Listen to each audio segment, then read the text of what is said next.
Kim Paulaja, nagpupugay. Paulo Wagi sa Outstanding Asian Star Award sa Seoul.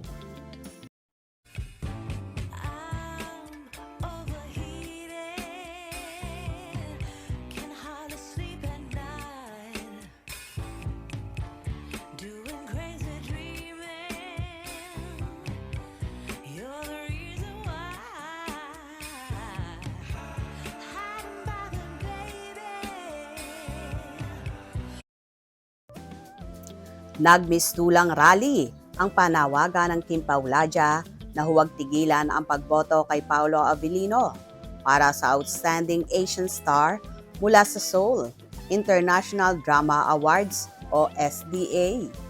Trending sa lahat ng supporters ng Kim Pao ang isang AI-generated photos na nagpapakita ng iba't ibang placards, banners, hawak ng maraming tao. Mababasang nakasulat sa banners at placards ang "No Sleeping SDA Voting is Done. We are here till the end to vote for Paolo Avellino." Ang isa naman ay "The Vote Continue for Paolo Avellino" at "United for Paolo Avellino until the SDA decision." Isang Kim Pao na si Heidi 14344 ang nag-post nito, kasabay ng message caption niya na bantayan ang botohan. "When I say no one will sleep, I mean that I am literally not sleeping. We are almost at the end of the voting process. Let's continue voting and get closer to the finish line. Paolo Avellino for the win." Aliw na aliw naman ang ilan nilang mga kapanalig na pinagmukhang national campaign at rally ang panghihikayat sa pagboto. Sinusulat ang item na ito, nananatiling nasa unahan pa rin si Paolo sa karera at pumapangalwa si Ann Curtis. Kahapon ang huling araw ng botohan, kaya naman itinotodo na ng Kim Paulaja ang sabay-sabay nilang pagboto para kay Paolo.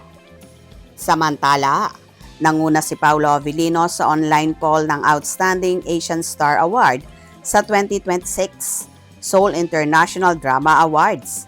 Nakakuha siya ng 43.77% ng total votes. Sa pagsasara ng botohan, halos 13% ang lamang niya kay Kim Chiu na nasa pangalawang pwesto na may 30.72% ng kabuoang boto. Pumapangatlo naman si Ann Curtis na nakapagtala ng 23.90% ng total votes.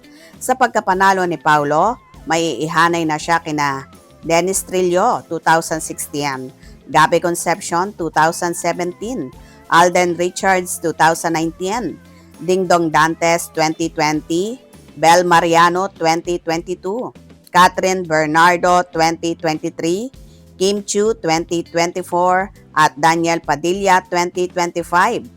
Na nanalo sa previous edition ng SDA.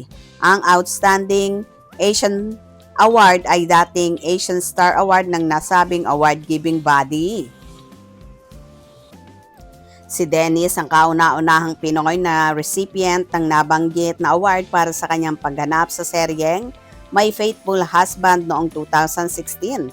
Si Paolo naman ay wagi ngayong taon para sa TV series ng The Alibay kung saan katambal niya si Kim Chiu. Well, tuwang-tuwa naman ang buong Kim Paulaja dahil na ipanalo nga ni Paolo ang naturang parangal at nangunguna nga siya. Posibleng umakyat siya at maglakad sa red carpet sa Seoul International Award. Congratulations Paolo at sa buong Kim Paulaja. Deserve nyo ang lahat ng ito. Hope you enjoyed. Please subscribe for more info.